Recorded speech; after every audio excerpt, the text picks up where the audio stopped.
ketika kita bicara tentang kebudayaan Maluku Kiaraha sebagai identitas kita, yang dimaksud identitas Maluku Utara, apakah Maluku Utara ini, Maluku Kiaraha itu menjadi identitas Maluku Utara atau melampaui dari wilayah Maluku Utara yang dulunya menjadi bagian dari wilayah-wilayah Kesultanan Ternate dan Tidore? Maluku Utara yang telah berstatus sebagai keresidenan itu menurun statusnya menjadi afdeling saja, dan dia menjadi bagian daripada keresidenan Ambon. Ya, sehingga karena dia hanya menjadi afdeling, maka penguasa tertinggi di daerah afdeling adalah asisten presiden. Ya, tetap sama. Afdeling ini membawahi 3 daerah Sopraja Kesultanan, yaitu Kesultanan Ternate, Tidore, dan Bacar. 3 Sopraja saja, tidak sampai 4 atau 5, kan begitu. Ya. Pada 1930, sebelum 1930, lalu kemudian pada 1926 baru terjadi pembaruan pemerintahan Maluku, bahwa pemerintahan Maluku itu dijalankan oleh seorang gubernur yang berkedudukan di Ambon. Dan waktu itu Ambon hanya membawahi 2 keresidenan saja. Maksudnya pemerintahan Maluku hanya membawahi 2 keresidenan saja, yaitu keresidenan Ambon dan Timur Kepulauan. Keresidenan Ambon membawahi afdeling Ternate. Oleh karena itu Bapak Ibu, ketika Indonesia merdeka, daerah bekas pemerintahan Hindia Belanda tadi lah kemudian dijadikan sebagai ibu kota provinsi Maluku saat itu. Kita tahu provinsi Maluku waktu dibentuk setelah Indonesia merdeka mengikuti bekas-bekas pemerintahan yang dibentuk oleh pemerintah kolonial itu. Dan ketika pemerintah Maluku dibentuk dengan kehidupan di Ambon, ya Ternate dibentuk lagi sebuah pemerintahan menjadi sebuah keresidenan. Artinya yang tadinya turun menjadi afdeling naik lagi menjadi keresidenan, dengan residen pertama dijabat oleh orang pribumi, yaitu Sultan Iskandar Muhammad Shah, dan status pemerintahan keresidenan ini berlangsung sampai 1957 ketika keluarnya undang-undang tentang soal tantra yang mengakhiri pemerintahan keresidenan Maluku Utara dan menjadi sebuah kabupaten. Ketika kita menjadi sebuah kabupaten saat itu, Kabupaten Maluku Utara hanya membawahi 2 bekas daerah Sopraja Kesultanan, yaitu Sopraja Kesultanan Ternate dan Sopraja Kesultanan Bacan.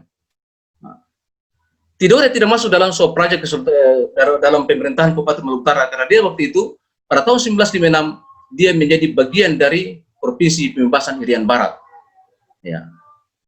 Nanti pada tahun 1968 barulah keluar surat Gubernur Maluku tanggal 9 Desember 1968 yang menyatakan bahwa daerah atau bekas daerah Sopraja Kesultanan Tidore yang sebelumnya masuk dalam wilayah Provinsi Pembebasan Irian Barat menjadi wilayah administratif di bawah langsung pemerintahan Maluku yang berkedudukan di Ambon. Ya. Nanti pada tahun 1990 barulah wilayah administrasi Halmahera Tengah itu dimekarkan menjadi Kabupaten Maluku Utara, Kabupaten Halmahera Tengah dengan ibu kota di Suasio. Ya. Dengan demikian maka saat itu sudah ada Kabupaten Maluku Utara dan Kabupaten Halmahera Tengah. Nanti pada 1999 barulah kota Ternate dimekarkan menjadi kota, ya, dengan nama kota Ternate itu, sehingga kita sudah memiliki 3 kabupaten kota, Kabupaten Kabupaten Maluku Utara, Halmahera Tengah, dan kota Ternate. 3 daerah otonom inilah Maluku Utara yang berdasarkan Undang-Undang nomor sekian tahun 99 itu. Ya. Ini nama Maluku kan begitu seperti itu kira-kira. Ya, pertanyaan saya sekarang begini, ketika kita bicara tentang kebudayaan Maluku Kiaraha sebagai identitas kita, yang dimaksud identitas Maluku Utara, apakah Maluku Utara ini, Maluku Kiaraha itu menjadi identitas Maluku Utara atau melampaui dari wilayah Maluku Utara yang dulunya menjadi bagian dari wilayah-wilayah Kesultanan Ternate dan Tidore, Papua misalnya, Banggai misalnya, ya, ini kita harus lihat bahwa dia dulu adalah bagian dari wilayah-wilayah Kesultanan Ternate dan Tidore. Atau kalau kita menggunakan bahasanya Andaya, dia menyebut daerah-daerah periferi semua itu dari Ternate. Dengan demikian Bapak Ibu, ketika kita membingkai kebudayaan Maluku Kiaraha ini, apakah kebudayaan Maluku Kiaraha ini hanya sebatas pada wilayah Maluku Utara atau melampaui dari wilayah Maluku Utara ini? Karena Maluku Kiaraha menurut saya lebih luas daripada sekedar kita bicara tentang wilayah administrasi ini. Ya. Oke, bagaimana? Ya, jadi begini ya, memang benar-benar kalau kita mau menggali Maluku Utara atau budaya Maluku Utara dengan melihat topik yang dari kami Sidego angkat ini, yaitu bagaimana membingkai budaya Maluku Kiera sebagai sebuah identitas. Jadi yang kami harapkan itu ketika ada dari turunannya dari berbagai macam yang dalam hal ini representasi dari kerajaan-kerajaan yang terwakili dalam diskusi ini, yaitu dia mencoba membincangkan kebudayaan atau tradisinya. Di sini nanti kita akan ketemukan bahwa budaya Moluku Kieraha itu seperti ini loh.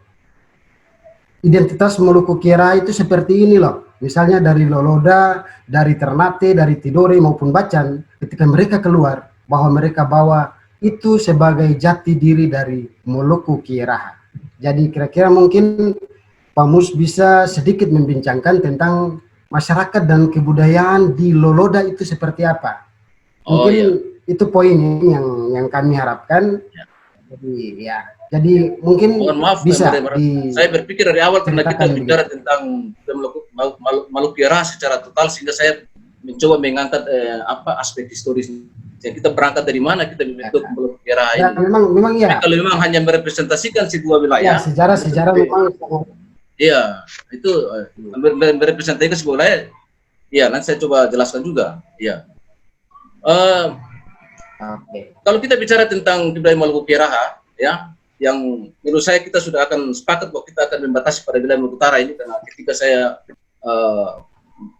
menguraikan tentang proses historis masa lampau yang melampaui wilayah Maluku Utara, ternyata kan ada semacam sebuah keraguan keraguan sehingga kita kadang-kadang hanya melihat pada wilayah Maluku Utara. Oke lah, kita batasi pada wilayah Maluku Utara dengan kebudayaan yang kita sebut Maluku Kieraha. Tentunya kalau kita bicara Maluku Kieraha, kita merujuk pada 4 otoritas utama, yaitu Ternate, Tidore, Bacan, dan Delolo. Kan begitu. Ya, saya tadi sudah jelaskan kapan dibentuk. Saya kira tadi sudah ini, ya. Tetapi kalau kita bicara tentang bagaimana kebudayaan Maluku Kieraha, saya kira kita di Maluku Utara ini punya banyak budaya. Kita majemuk sekali sehingga masing-masing daerah itu punya budaya yang kadang juga berbeda. Kita punya 36 bahasa dan itu menunjukkan ciri khas kita yang berbeda untuk Maluku Utara ini. Lalu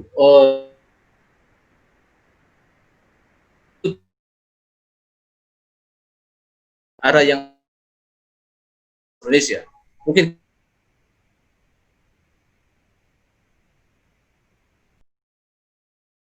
dari Indonesia. Sangat banyak, dan salah satu yang bisa kita lihat itu bahasa kita. Kebudayaan kita adalah bahasa kita, 36 bahasa, ya.